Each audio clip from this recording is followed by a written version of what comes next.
Y ahora, un mensaje de bendición con el pastor Víctor Manuel Buitrago. Muy buenas, Dios les bendiga, hermanos y hermanas. Aquí estamos listos para nuestro momento con Dios, la predicación de la palabra del Señor, que es una de las partes más importantes de nuestra actividad. Vamos a orar. Padre, te damos gracias en este momento, porque permites que nos reunamos para estar en torno a tu presencia, con el único propósito de adorarte, de bendecirte. Y yo te ruego, como siempre, Señor, que sea tu Espíritu Santo quien nos guía a toda verdad. Y te ruego que cada parte que tú quieras utilizar en nosotros se fije en nuestra mente, en nuestro corazón, en nuestra alma. Grábalos y sobre todo que estemos dispuestos a llevarlos a la práctica, a vivirlos, a vivenciarlos. Gloria a nuestro Dios. Amén. Hoy voy a hablar sobre 3 aspectos de la vida cristiana. Vamos a leer en la primera carta de Pablo a los Corintios, capítulo 6, versículos 7 y 8, pero les ruego que tenga su Biblia abierta ahí en 1 Corintios 6, porque vamos a estar estudiando del versículo 1 al versículo 20. Vamos a hablar de 3 aspectos en la vida del cristiano. Dice 1 Corintios capítulo 6, versículos 7 y 8. De hecho, el hecho de que tengan semejantes demandas legales unos contra otros es en sí una derrota para ustedes. ¿Por qué mejor no aceptar la injusticia y dejar el asunto como está? ¿Por qué no se dejan estafar? En cambio, son ustedes mismos los que hacen lo malo y estafan aún a sus propios hermanos en Cristo. Yo acabo de leer en la Nueva Traducción Viviente. Deberíamos quizás empezar por leer Romanos capítulo 7 del versículo 7 al 25. No lo voy a leer en este momento porque es una porción más o menos extensa. Pero aquí en este pasaje se nos muestra cómo algunos cristianos luchamos por vencer hábitos pecaminosos. La mayoría de nosotros lo hacemos con sinceridad. Tratamos de vencer esos pecados y esa carnalidad que hay en nosotros. En realidad queremos salir de ella, pero la verdad es que a veces no se puede. Aquí en Corintios 6, el apóstol Pablo nos advierte acerca de 3 aspectos con los que nos enfrentamos casi que a diario, podríamos decir. El primero es los conflictos. ¿Cómo debe actuar un cristiano frente a los conflictos?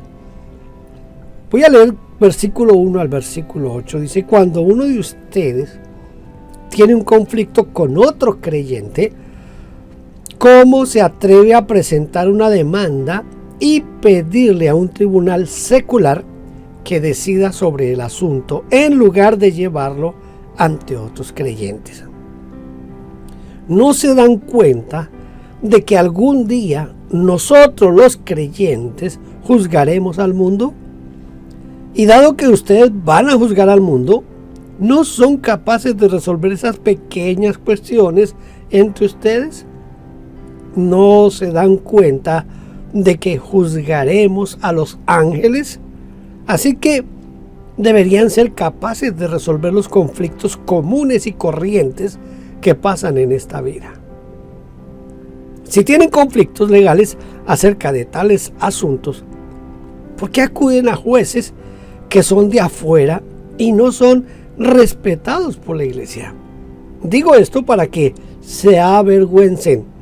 No hay nadie en toda la iglesia con suficiente sabiduría para decidir sobre estos temas, pero en cambio, un creyente demanda a otro justo frente a los incrédulos. El conflicto es algo que es prácticamente inevitable. Todos nosotros tenemos conflictos y es prácticamente a diario. Y tenemos conflictos a veces a nivel de nuestra familia, a veces a nivel del trabajo, de la oficina, de la empresa, de la fábrica. Otras veces es en la escuela, en el colegio o en la universidad. Pero todos nosotros nos enfrentamos a diario con conflictos. Y esto es algo que es casi inevitable. Y mucho menos cuando nosotros estamos tratando de hacer una vida en comunidad. La iglesia está llena de diferentes personalidades, en el sentido de cada hermano es diferente al otro y cada uno tiene un gusto diferente al otro. Aquí en este país y en nuestra iglesia tenemos de diferentes nacionalidades. Tenemos personas de República Dominicana, tenemos personas de México, tenemos personas de Honduras, tenemos personas de Guatemala, de El Salvador y canadienses. Entonces somos una comunidad que tenemos diferente manera de ver la vida, las costumbres, el idioma. Aunque todos hablamos español, no todas las palabras significan lo mismo para todos. Hay palabras que para mí significan una cosa y para nuestros hermanos en El Salvador significan otra cosa, y para los hermanos en Venezuela o en México significan otra cosa. Pablo nos dice que no debemos buscar a los incrédulos para mediar. Es un error cuando se presentan conflictos dentro de la iglesia, buscar a alguien que no es de la iglesia para que esa persona sea quien decida el asunto. ¿Por qué se puede dar esto? Se puede dar, por ejemplo, cuando se hacen transacciones donde hay dinero de por medio, donde hay plazos, esos son los tipos de conflictos que se pueden presentar. Por ejemplo, a veces es común en la iglesia que un hermano le venda un auto, un carro a otro hermano, y resulta que acordaron un precio, pero después de cierto tiempo o el carro se dañó o no funcionó como debía funcionar y el hermano piensa que se lo vendieron muy caro, que lo engañaron, y comienzan los pleitos, las dificultades.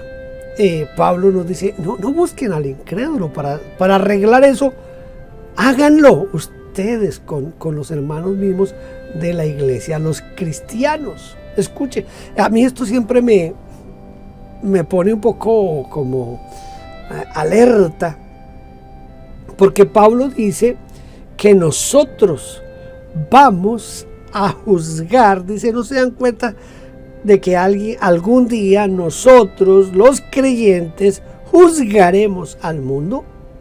O sea, nosotros somos los que vamos a juzgar al mundo, porque vamos a buscar que el mundo juzgue nuestros asuntos. Quiero leerle unos pasajes que tengo aquí preparados, sobre este asunto de que vamos a juzgar al mundo. Dice en Apocalipsis, en el capítulo 20, en Apocalipsis versículo 4, dice: después vi tronos, y los que estaban sentados en ellos habían recibido autoridad para juzgar. Vi las almas de aquellos que habían sido decapitados por dar testimonio acerca de Jesús y proclamar la palabra de Dios. Ellos no habían adorado a la bestia ni a su estatua, ni habían aceptado su marca en la frente o en las manos. Volvieron a la vida y, escuche, y reinaron con Cristo 1000 años. Reinar es juzgar. Luego en Mateo capítulo 19, el versículo 28 dice: Jesús contestó: Les aseguro que cuando el mundo se renueve, el Hijo del Hombre se siente sobre el trono glorioso, ustedes que han sido mis seguidores también se sentarán en 12 tronos para juzgar a las 12 tribus de Israel. Y en la segunda epístola de Pedro, capítulo 2, versículo 4, dice: pues Dios ni siquiera perdonó a los ángeles que pecaron, sino que los arrojó al infierno, dentro de fosas tenebrosas, donde están encerradas hasta el día del juicio. Como usted puede notar, nosotros vamos a juzgar al mundo. Debemos entonces estar capacitados para ayudar en el conflicto entre los creyentes. Quizás necesitamos palabras de sabiduría, quizás necesitamos palabras de ciencia, pero esos dones están ahí para la iglesia, y Pablo nos recomienda en 1 Corintios 12 que pidamos esos dones, pidámoslos para poder ayudar a los hermanos de la iglesia. Nosotros debemos estar capacitados para ayudar en los conflictos dentro de los hermanos de la iglesia. La mejor solución, según los versículos 5 al 8 del apóstol Pablo aquí en Corintios, la mejor solución, pero que es la que casi nadie quiere aceptar, porque nadie quiere sentirse perdedor, están en el versículo 6, 7 y 8, y dice Pablo, yo sé que ni usted ni yo queremos eso, ¿verdad? Porque lo que el apóstol Pablo dice es lo siguiente, dice: ¿por qué mejor? Note esto, estoy leyendo el versículo 7, la segunda parte. ¿Por qué mejor no aceptar la injusticia y dejar el asunto como está? ¿Por qué no se dejan estafar? Esto dice la Nueva Traducción Viviente. En la Reina Valera del 60 dice: estar dispuestos a sufrir el agravio. Pero no, nosotros no queremos sufrir el agravio, nosotros no queremos perder. Nosotros, por no perder $1, estamos dispuestos a perder al hermano. Eso muestra nuestra espiritualidad. En segundo lugar, el cristiano y las normas del reino. Esto está entre el versículo 9, 10 y 11. Dice el apóstol Pablo: ¿no se dan cuenta de que los que hacen lo malo no heredarán el reino de Dios? No se engañen a sí mismos. Los que se entregan al pecado sexual, o rinden culto a ídolos, o cometen adulterio, o son prostitutos, o practican la homosexualidad, o son ladrones, o ávaros, o borrachos, o insultan o estafan a la gente, ninguno de esos heredará el reino de Dios. Algunos de ustedes antes eran así, pero fueron limpiados, fueron hechos santos, fueron hechos justos ante Dios al invocar el nombre del Señor Jesucristo y por el Espíritu de nuestro Dios. Normas específicas para nosotros los cristianos. El reino de Dios tiene normas claras. Esas normas también son las normas de la iglesia. Si usted quiere conocer las normas del reino de Dios, le invito a que lea con cuidado, con detenimiento, Mateo capítulo 5, capítulo 6 y capítulo 7. En Mateo 5, 6 y 7 usted va a encontrar las normas del reino de Dios. Estas normas del reino de Dios deben considerarse, especialmente los versículos 9 y 10 que se mencionan aquí, deben considerarse como una norma excluyente. Ahora, ¿por qué como una norma excluyente? Porque aquí está echando fuera, está quitando la posibilidad del reino de Dios a un grupo determinado de personas. Mire, estamos tan acostumbrados a juzgar y a excluir a los otros que olvidamos que el primero de la lista son los injustos. Los injustos. Los injustos no heredarán el reino. Y pudiera yo de quedarme aquí yo no sé cuántas horas hablando acerca de las injusticias que a veces cometemos nosotros como cristianos, como hijos de Dios, injusticias con nuestros hijos, con nuestra esposa, con nuestra familia, injusticias en el trabajo, injusticias en la escuela. En toda parte cometemos injusticias. Y es el primero de la lista. Yo siempre he dicho que uno de los problemas del cristianismo de este siglo es esa estratificación que se hizo de pecados. Nosotros creemos que unos pecados son más graves que otros y nos consideramos con derecho a cometer los pecados que consideramos menos graves. Pero la Biblia no habla que un pecado es más grave que otro. Pecado es pecado, punto. Nosotros tenemos que actuar con justicia. Ese es el primero en la lista. Usted y yo estamos llamados a actuar siempre con justicia. Luego vienen los fornicarios y los idólatras, que el apóstol Pablo los agrupa por ser casi el mismo pecado, porque es que la fornicación en este aspecto tiene que ver casi con lo mismo. En el Antiguo Testamento muchas veces cuando se habla de fornicación se está hablando no del acto sexual entre personas no casadas, sino que se está hablando de idolatría. Entonces la idolatría y la fornicación están muy cercanas en el contexto de la teología judía. Y Pablo está diciendo aquí que nosotros como cristianos no debemos hacer eso, que antes lo vivíamos, lo hacíamos, lo practicábamos, pero el apóstol aclara y dice que ya no, porque ya Cristo está en nosotros. Entonces no se puede concebir un cristiano que esté en este tipo de cosas de la idolatría, la fornicación. Hace una diferencia también.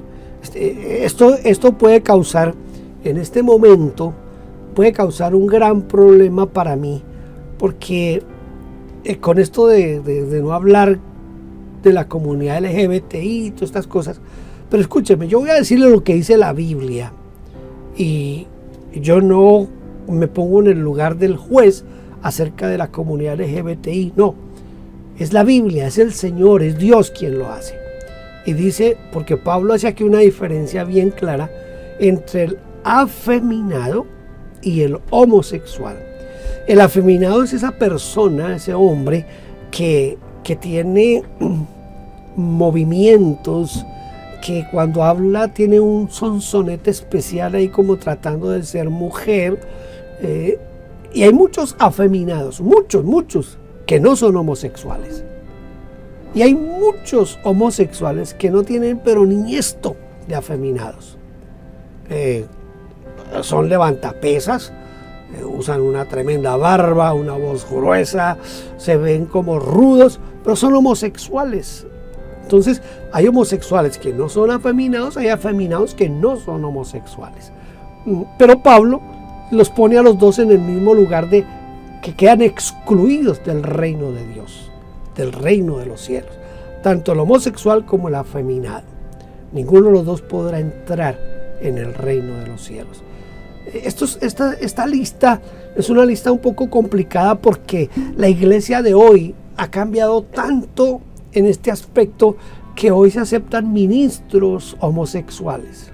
Usted puede ver en las noticias cómo hay iglesias que como que se sienten orgullosas de que su pastor sea homosexual y que viva con otro hombre. Hace unos años, en una iglesia de los Estados Unidos, una señora le dijo a la iglesia que después de haberle estado dando algo así como discipulado a una señora que era parte de la iglesia, que poco a poco fueron descubriendo que el Espíritu Santo las estaba juntando y resultaron enamoradas y se casaron. Y la iglesia las aceptó a las dos como pastoras. También leí la historia de un pastor que dejó a su esposa porque se enamoró del diácono y se casó con el diácono. Hoy es muy común eso en algún sector de la iglesia. Así que hablar contra esto, yo sé que es un problema algo problemático, pero ¿qué vamos a hacer si la palabra de Dios permanece para siempre? La Biblia dice: sécase la hierba, marchítase la flor, mas la palabra del Dios nuestro permanece para siempre. Si la palabra del Dios nuestro permanece para siempre, esto que está diciendo aquí Pablo está vigente hoy. Ni los homosexuales ni los afeminados van a entrar al reino de los cielos. No podemos también pasar por alto esos pecados que son aceptados por la sociedad. Mire, el hecho de que la sociedad acepte ciertas cosas y las dé por válidas no quiere decir que Dios y la Biblia también los acepten. Por ejemplo, los borrachos, los maldicientes. Creo que no necesito hablar mucho de los borrachos y de los maldicientes, ¿verdad? Porque los borrachos, los maldicientes, los mentirosos, son pecados que socialmente en cierta manera están aceptados. Que alguien sea borracho eso no es la gran cosa, que alguien sea grosero, y mucho más con lo que se está viviendo hoy en las redes sociales y en las plataformas donde tenemos películas y todo eso. Son plataformas que están llenando de contenidos muy groseros, y ya eso es prácticamente algo normal. Y Pablo dice que no, los maldicientes no heredarán el reino de Dios. Los borrachos, los mentirosos. Yo sé que la mentira es algo que es aceptado aún dentro de la iglesia, porque se piensa que eso no le hace mal a nadie, no le hace daño a nadie. Pero, escúcheme, el apóstol Pablo dice que no heredarán el reino de Dios. La santificación, escuche, la santificación es la norma para que nosotros disfrutemos del reino de Dios. Este es el requisito para que nosotros entremos al reino de Dios, al reino del cielo. Quiero leerle el versículo 11, dice: algunos de ustedes antes eran así, pero fueron limpiados, fueron hechos santos, fueron hechos justos ante Dios al invocar el nombre del Señor Jesucristo y por el Espíritu de nuestro Dios. La santidad, santo, santificación. Somos hechos santos en el momento en que aceptamos a Cristo. Fuimos separados. El término santo no quiere decir perfecto. El término santo lo que quiere decir es una persona apartada. Y usted y yo, si usted ha aceptado a Cristo, usted ha sido separado, usted es santo. Ahora viene ese proceso de la santificación, es decir, el estar buscando cada día la perfección, y el Espíritu Santo nos ayuda a lograr esa perfección. Y tercero, el cristiano y la castidad, versículos 12 al 20. Ustedes dicen: se me permite hacer cualquier cosa, pero no todo les conviene. Y aunque se me permite hacer cualquier cosa, no debo volverme esclavo de nada. Ustedes dicen: la comida se hizo para el estómago y el estómago para la comida. Eso es cierto, aunque un día Dios acabará con ambas cosas, con el estómago y con la comida, ¿no? Pero ustedes no pueden decir que nuestro cuerpo fue creado para la inmoralidad sexual. Fue creado para el Señor, y al Señor le importa nuestro cuerpo. Y Dios nos levantará de los muertos con su poder, tal como levantó de los muertos a nuestro Señor. ¿No se dan cuenta de que sus cuerpos en realidad son miembros de Cristo? ¿Acaso un hombre debería tomar su cuerpo, que es parte de Cristo, y juntarlo a una prostituta? ¡Jamás! Y no se dan cuenta que si un hombre se une a una prostituta, se hace un solo cuerpo con ella. Pues las Escrituras dicen: los dos se convierten en uno solo. Pero la persona que se une al Señor es un solo espíritu con Él. Y el versículo 18 dice: huyan del pecado sexual. Ningún otro pecado afecta tanto el cuerpo como este, porque la inmoralidad sexual es un pecado contra el propio cuerpo. El cristiano y la castidad.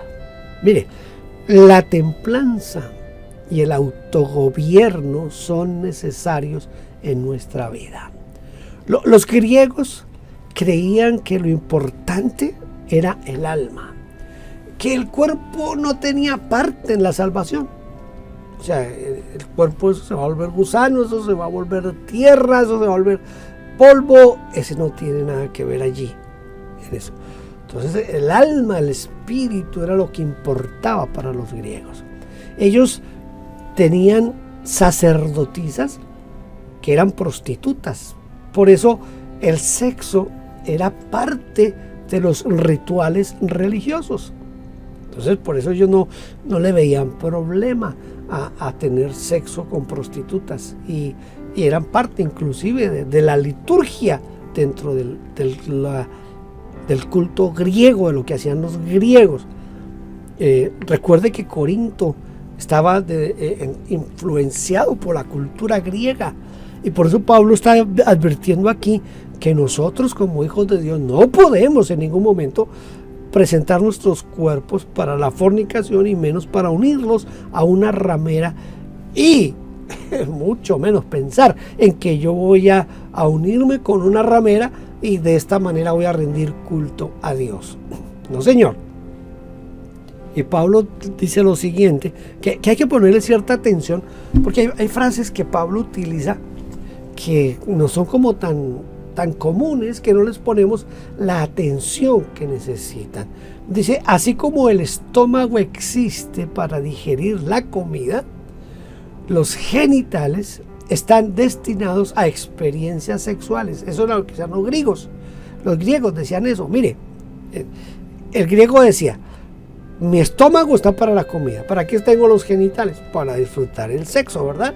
Entonces, así como uno gratifica el estómago, si yo tengo un estómago y tengo hambre, ¿qué hago? Pues le doy comida, pero yo no le doy cualquier comida, le doy una comida que me gusta, que me encanta, que me hace sentir bien, ¿verdad?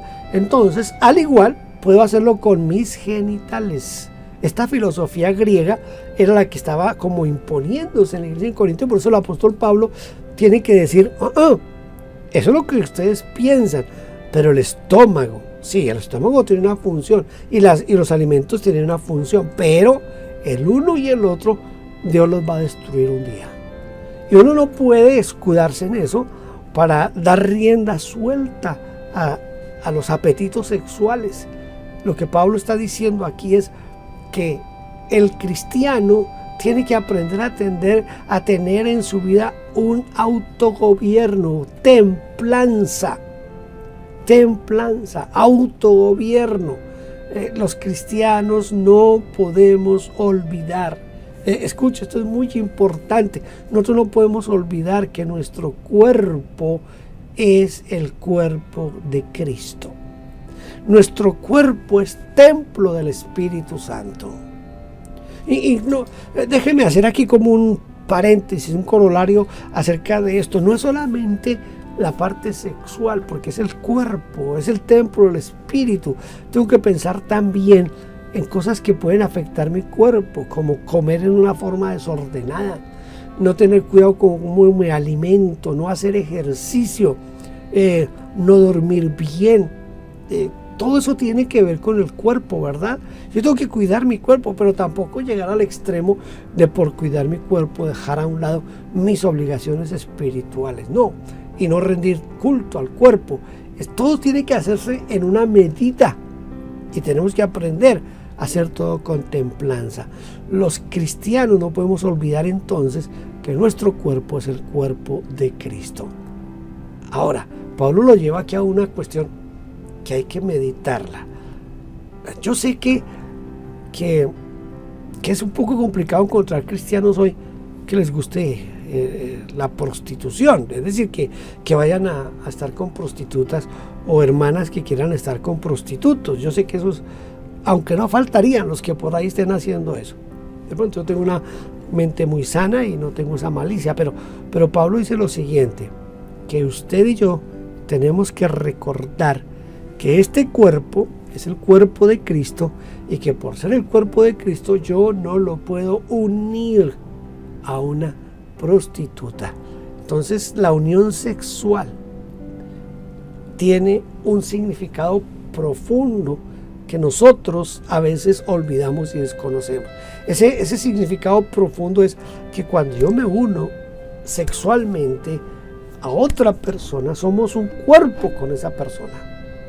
Si yo soy el cuerpo de Cristo y me uno con otra persona, estoy haciendo a esa persona parte del cuerpo de Cristo, o si esa persona no es cristiana, si esa persona es una prostituta, si es una persona que es una bruja, y yo me uno con ella, estoy uniendo mi cuerpo, el cuerpo de Cristo, a un cuerpo diabólico, satánico. Por eso tenemos que tener presente esto en nuestra vida, que nuestro cuerpo es templo del Espíritu Santo y no podemos estarlo uniendo a cualquiera en cualquier momento. No se puede. Yo sé que eso suena anticuado en nuestro tiempo, pero las cosas que están pasando, que pasan en el mundo, nos muestran a nosotros que cuando Dios habló de la monogamia, lo hacía porque sabía el bienestar que podíamos tener con la monogamia. El SIDA, por ejemplo, se atribuye principalmente, no es la única causa, pero principalmente el VIH es un asunto de contacto homosexual. Entonces, mayormente lo desarrollaron homosexuales, personas que tenían relaciones con personas de su mismo sexo. Lo que está pasando en este tiempo con la famosa viruela del mono, yo escuché que la Organización Mundial de la Salud estaba diciendo que se contagiaba con mucha más facilidad dentro de la comunidad LGBTI. Entonces yo pienso que son como frenos que Dios pone a ese desenfreno que está viviendo la humanidad hoy. Tengamos cuidado, porque la unión sexual tiene un significado espiritual bien grande, bien fuerte. En Génesis, cuando el Señor creó a Adán y a Eva, les dijo que serían un solo cuerpo. Cuando se unieran, serían un solo cuerpo. Nuestro cuerpo es templo del Espíritu Santo. Voy a leer el versículo 19 y el versículo 20. Dice: ¿no se dan cuenta de que su cuerpo es el templo del Espíritu Santo, quien vive en ustedes y les fue dado por Dios? Ustedes no se pertenecen a sí mismos, porque Dios los compró a un precio. Por lo tanto, honren a Dios con su cuerpo. En una de las versiones dice que fuimos comprados con un precio muy alto, porque fuimos comprados a precio de sangre. Tengamos cuidado entonces en ese sentido. Si nuestro cuerpo es templo del Espíritu Santo, tengamos mucho cuidado cómo tratamos nuestro cuerpo, lo que vemos, lo que oímos y lo que hacemos con nuestro cuerpo. Tenga siempre presente eso. Y cuando hablo de esto, hablo no solamente en el aspecto sexual, aunque quizás aquí está inclinado más hacia esa parte del sexo y especialmente con las prostitutas, pero también hay que verlo desde la forma en que nos alimentamos, de la forma en que tratamos nuestro cuerpo, porque eso es parte de lo que tenemos que tener presente. No estoy minimizando la parte de la unión sexual ilícita, no, sino que también quiero que piense en esos otros aspectos. Ya a manera de conclusión, el apóstol Pablo es tajante y estricto en estos tres aspectos de la vida cristiana: los conflictos dentro de la iglesia, las normas del reino dentro de la iglesia, y esta última parte, este tercer punto que toca con la castidad. Entonces él es muy estricto con estos aspectos de la vida cristiana.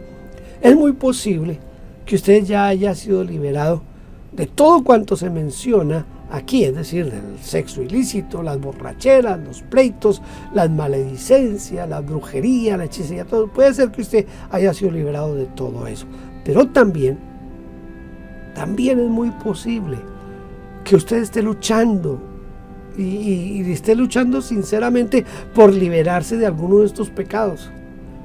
Yo le invito para que hoy usted se acerque aquí al altar junto conmigo y pidamos al Señor perdón y busquemos su gracia La Biblia dice que Él es fiel y justo para perdonar nuestros pecados y limpiarnos de toda maldad.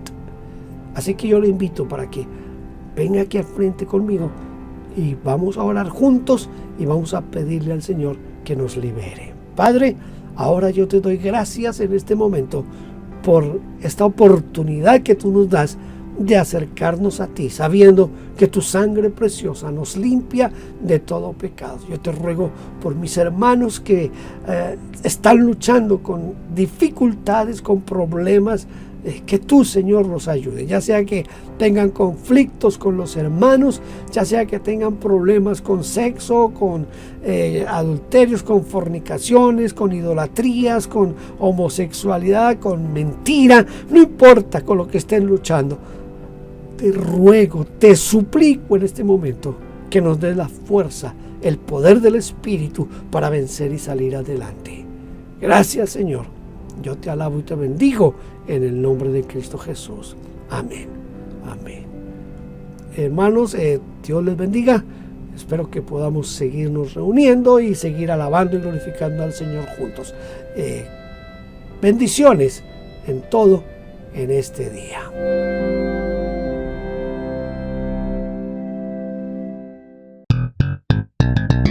Gracias por vernos. Déjenos su huella suscribiéndose y comentando.